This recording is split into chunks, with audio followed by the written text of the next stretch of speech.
Hi, this is Joliane, and welcome again in my kitchen. Great. If you feel like people can benefit from this recipe, please share on your side. And if you feel like someone that you know is looking for a recipe like that, so please tag them below. If you're just joining, please comment, say hi so that I know that you're here. And today I will be making a raw butternut squash soup. I had a few people asking me about how to use butternut squash, and it happens that it's so funny how a few years ago I visited a squash farm. Now it sounds pretty weird because it's not something that you just go, oh, today I'll go do this. But it was so interesting because I learned so many techniques and so many things that you can do with squash. And squash are actually the fruit of the plant. So they're actually fruit. You can use them cooked or raw. And today I'm sharing with you one of my favorite raw recipes. And I'm using butternut squash. So again, if you're just joining in, please comment, say hi so that I can say hi back. And so I'm using butternut squash, but you can use the same recipe and use any other kind of squash, and that will be fine. So first of all, what I did is I'm actually going to use 2 butternut squash to do this recipe, but I'm only going to use this part in the soup because what I'm going to do is I'm going to use this part of the squash right here to make raw lasagna. So I'm going to experiment this week. But for this soup, I'm going to use this part, which is the awkward part. So what I did is, because I'm going to use 2 squash, I already pre-cut 1 squash that I can skip the peeling part and all that stuff, but I'll show you because I have to peel this part later on. But because I'm going to be using the Vitamix to make the soup, I'm going to start with the easy to blend ingredients. So here I have about four celery stalks, and you can actually use the soft one like this. So this is the end of the celery that I had in the fridge. I have to buy more this afternoon, and usually doesn't get that soft, but I just haven't been using as much lately. So I'm gonna go ahead and just put those right in the Vitamix. All my stuff, when I buy the fruit and vegetables at the grocery store, whatever I can wash in advance, I'll throw everything in the sink with vinegar, and that way when I'm ready to cook, all the stuff is pre-washed and ready to use. So I'm going to put that celery right in there, and because the celery is high in water content, it's going to help for the soup to add some liquid, right? And at the same time, it's high in sodium, so it's going to give a salty taste to the soup. And the third thing is actually high in minerals and all that stuff. So celery is always a good option to add to any raw soups or dressings. Now, the second thing I'm going to do is add some pepper. Now, I'm still wondering. I think I'm going to start with a decent piece, but I'm not going to use the whole half. I can adjust that. After if I want it more to taste it more. But again, I'm gonna go with the taste on this one. You can use a quarter, a third, a half, whatever you prefer, and adjust the taste. And then I will add. Now, You don't need those in that recipes, but I'm gonna put that in my blender because these are the ends from making my raw ramen soup, and I made sterilized noodles out of carrots. So I don't want that to go to waste because they're nice organic carrots. I'm just gonna throw that in, but you don't need those in the recipe. It's just so that there's no waste. Then I'm going to add a clove of garlic. You can use garlic powder or fresh garlic. That's whatever you have, or even both if you want. Really garlicky flavor. If you don't want to use garlic, you don't have to. So again, that's optional. Especially if you're detoxing, you might want to stay away from garlic and onion. They're a little bit acid forming, but if you eat quite a lot of fruit, that is balancing. But again, that's just a reminder because there's actually a lot more acid forming foods that should be avoided before the garlic. So in my case, I use it once in a while. So here, 1 clove of garlic, and I'm gonna use, should I use the whole onion? I think I'm gonna use half of this onion because I don't want it to be too strong. So half of a white or yellow onion. Again, you can use onion powder if you don't have, or if you want to use fresh one. So I'm gonna go ahead and put that part of the butternut squash that I cut before, and I'm gonna peel the other one now. So what you're gonna do is just grab your butternut squash and cut right at the place where the seed starts. So this is the part that I'm going to use to make a raw lasagna with, or a cooked lasagna, but a grain-free cooked lasagna. If you don't plan to do any of that, you can actually just use 1 butternut squash and just put that whole thing in there. Now, I'm going to toss it to the side because I want to use it later for another recipe. So first thing I do is cut it in half. Now I'm going to remove the seeds. I just have a spoon right next to me, so I'm going to remove the seeds inside the butternut squash. Seeds, you know, they could be edible. I just don't want them in my soup. But they're just like pumpkin seeds, right? Actually, once I cleaned and roasted them for hubby because he likes to have pumpkin seeds and all that stuff. So for this recipe, I'm just gonna throw them out. I don't eat them, or I don't plan on using them. Seeds are, no matter what seeds you use, they're actually higher in protein and fat. It's not something that I'm looking for right now. Okay, so in order to peel it more easily, what I'm gonna do now is just take those halves, and I'm just going to cut quarters.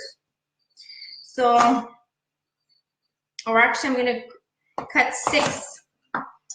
But, so, for example, if you cut this half in half, you get that technically it's a quarter. But then that part, I'm gonna cut it in 3 pieces. Why? Because I find it easier to peel. Now that's just my trick, but you can peel it the way that you want to peel it. So here, I just grab my peeler. Now, just letting you know that this is the wrong peeler for me, because when I purchased this peeler, I was not aware that there's peelers for lefty and right, lefties and right-handed people. So anyway, this is the wrong peeler for me, but I'm still using it. It still works. But see how easy it is to just peel it, because you're actually just peeling a small piece. So I find that cutting it like that is super easy. And now I'm peeling this one because this one I bought at the store, but technically the skin of the butternut squash is edible, and I have kept it in the past. Now, if this squash come from your garden or your mom's garden or even your aunt or grandma, I would eat the skin. I would just leave the skin on and then blend it in the blender. But if you are using one that you buy from the store, I recommend peeling it, because at the store, or when you buy the one at the store, they usually have wax on it, and it's quite hard to wash. Hey, hi Tony, I'm so happy that you joined, because you're gonna like this recipe.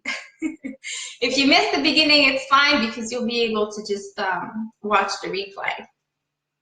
But it's cool because you see me right here in my kitchen. I'm just making the recipe right now. And this one actually, I have made similar soup in the past, but I'm not following a recipe right now. What's cool about this recipe is that you can actually modify it depending on what you have. And the other thing is that I'm going to use later some Italian herb blend, but this recipe can easily be made with, let's say, Indian herbs, or you can actually use, I should say, Indian herbs and spices, and made like with a curry kind of thing. Or you can actually use spices like a pumpkin soup. So use like nutmeg and cinnamon and all that stuff. But you use the spices that you feel like having today. And today I'm making more like Italian-ish version, but not typical Italians. They wouldn't make it that way. But this is the updated version, or the raw version. But if you think about it, it's a lot faster to make than the traditional soup, because there's no like cooking. There's no actual cooking on the stove. And when you have kids or a very busy life, you don't want to spend too much time in front of the stove. So this is a super good recipe for that. So I'm almost done peeling. This is, I have 2 little pieces left. So you see, it's not that hard. You can actually, if you are on a super tight schedule and it's like either like you don't have time to make that stuff because you don't have time to peel and cut and stuff, you can actually buy butternut squash that's already peeled and cut at the grocery store, probably in the produce section. And if it's not available in your area, you can actually find frozen butternut squash, which is peel and cut as well. So this is a little time-saving trick, because if you're running out of time and you're just so busy that it's like, oh, I'm never gonna have time to make this soup, if you buy pre-cut or frozen, this recipe takes less than 5 minutes to make. So, well, less than 5 minutes to make, then blend for a few minutes.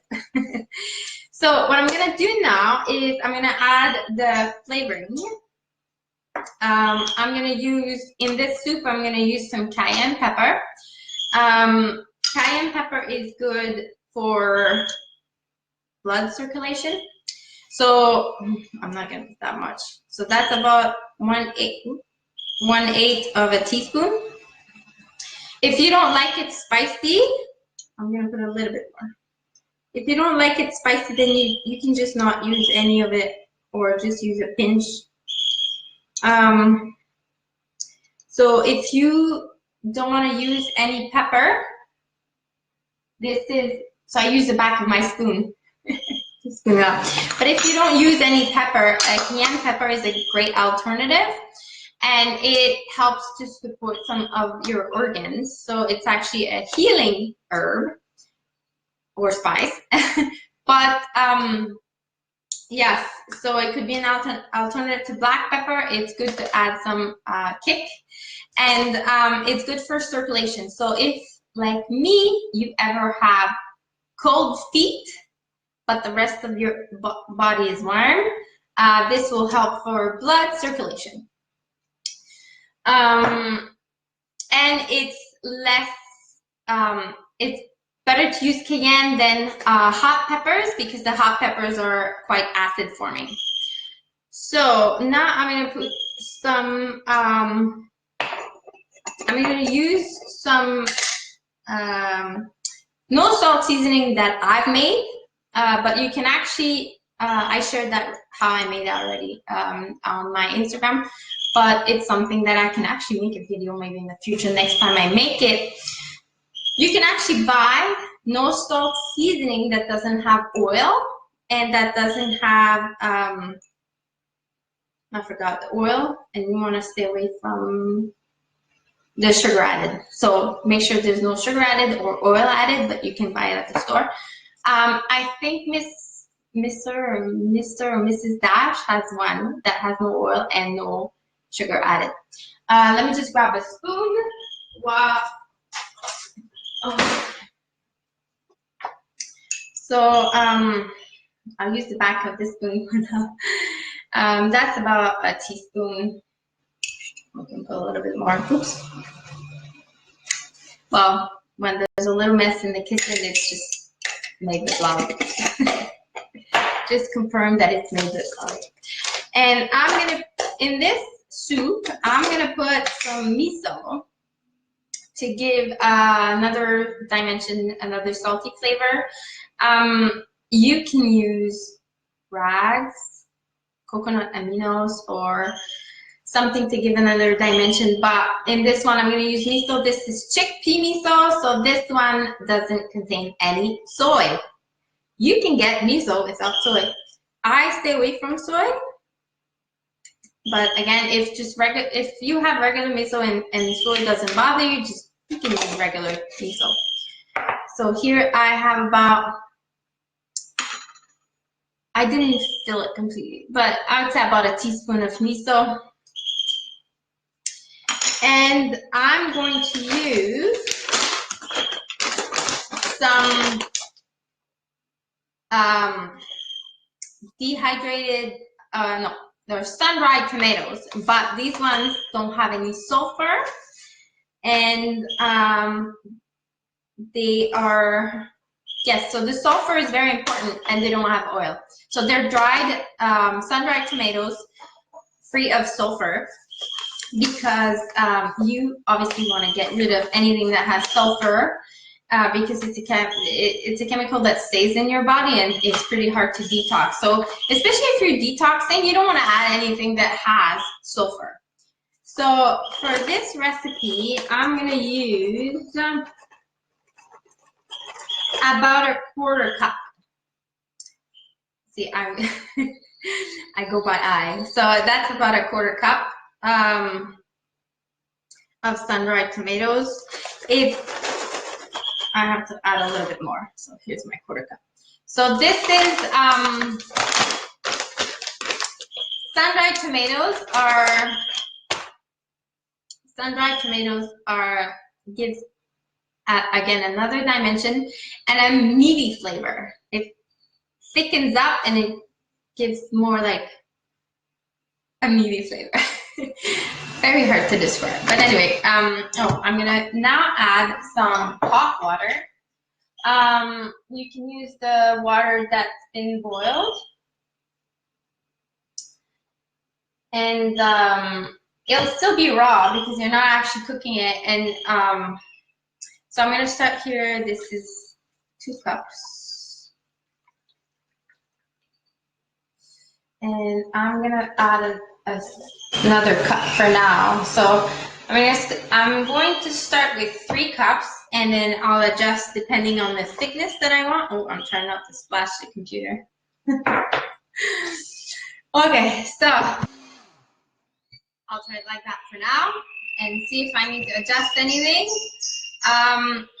It looks super thick though right now. Don't you just love that little thing? So here in the background, it's Jack talking.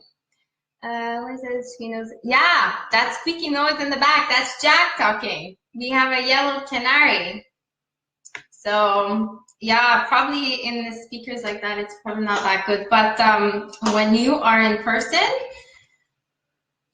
the way he sings is actually very nice and cheerful.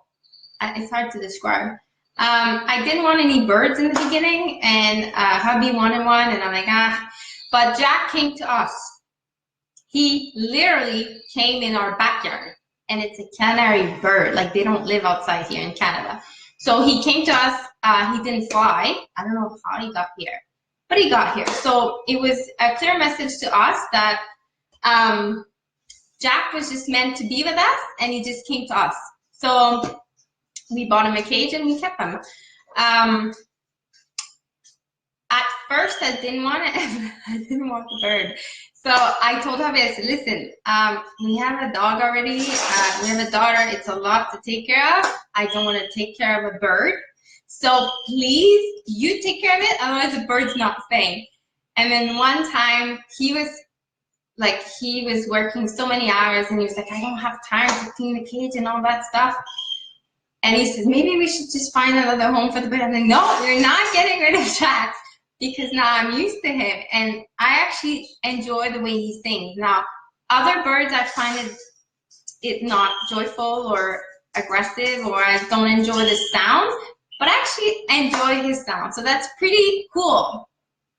But it's a very funny story. So yes, that's Jack in the background. And what do I serve it with? I usually eat it like that. Okay, I'm gonna do a taste test. It's missing sun-dried tomatoes. I want it a bit thicker. No, more punchy in taste. So maybe bring it to half a cup of sun-dried tomatoes. But the flavor, like, you guys can't not smell, but when that was working, I started to smell the flavors, and actually it smells super good. What do I eat it with? I would just eat it like that. And I would probably have like fruit, like a sweet fruit thing before, like half hour to an hour before, something sweet like bananas and persimmon, for example. And then I'd have the soup, and I would be happy with that. But if I mean, you can add to this recipe. You can add spiralized zucchinis. You can add spiralized carrots. You can add. You can eat it with crackers, like raw crackers or oil-free crackers, or you can. Oh, what I actually like eating is when I eat something like that, I'll have a plate on the side with slices of cucumber, because I actually like that refreshing cucumber, and then have that hot soup, and then refreshing cucumber, and then the hot soup. But see, that can be different for different people. So that's just my taste. Now I'm gonna just give it another little run. So I'm gonna leave it like this with the little chunks of sun-dried tomatoes in it. It'll add a different texture. You can blend it completely if you prefer. Now what I'm gonna do is I'm gonna add my blend of Italian herbs that I made by myself. It's basically oregano, basil, marjoram, I think a little bit of thyme. I'll add, so this is close to a tablespoon, but not right. You can put a little tablespoon of those herbs, and then what I'll do, I'll just pulse it in.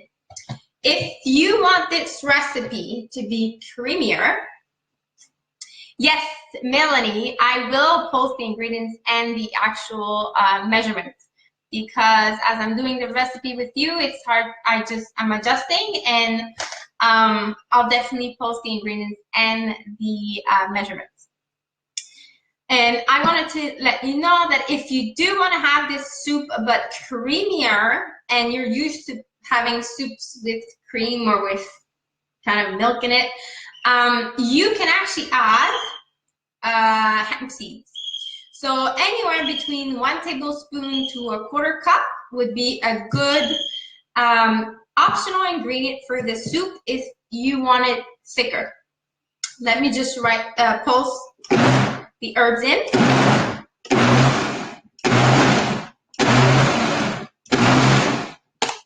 You know what's funny?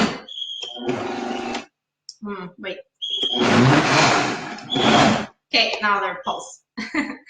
What's funny is that the first time I made this recipe, I was actually using a blend tech. And it took me so much more time than the Vitamix because I had to scrape the sides all the time. And because it's so thick with the sun-dried tomatoes, I actually like overheated the engine of the blend tech. So it is possible to do it with other blenders, but the Vitamix is definitely so much easier, so much faster. So now it's time to try this soup. And you'll see it's very thick, right? I'm trying not to drip it. It's thick. I don't know if you guys see there's a little bit of steam coming out, so it's warm to touch. It's still considered raw because it's not cooked over like 120 degrees. Now that's right. That's right. It was missing some sun-dried tomatoes earlier, but now it tastes so good. Very, very good. So you see how fast and easy it is to make this soup. Now it took me about 30 minutes to make, but I'm taking my time and I'm chatting with you. But it's a lot faster than making a soup on the stove. If you want to use if you want to make this soup faster, you can use a frozen butternut squash or any kind of frozen squash, or you can use the pre-cut one from the grocery store, and that will save you a lot of time. You can also use the garlic powder, onion powder instead of fresh, so you're again cutting out on the time of peeling and cutting. And you can play with the flavors, so make it one time with curry powder and make an Indian kind of soup, or you can use the pumpkin mix soup, and play around with what you have in your home. So I hope that you guys enjoyed. Please click the like button or the little heart. And again, if you want to share this recipe, or if you want to show it to someone that you love, you can just tag them right below. And if you enjoy my recipes, please make sure that you're following me. You can follow me on Instagram, Facebook, and YouTube, where I share the recipes that I love and with the healing foods. So I am currently working on a program that will start in January.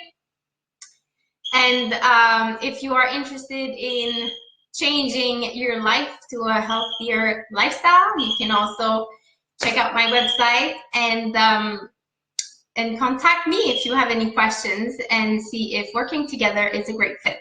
So I hope that you guys have an amazing day, and we'll talk again very soon.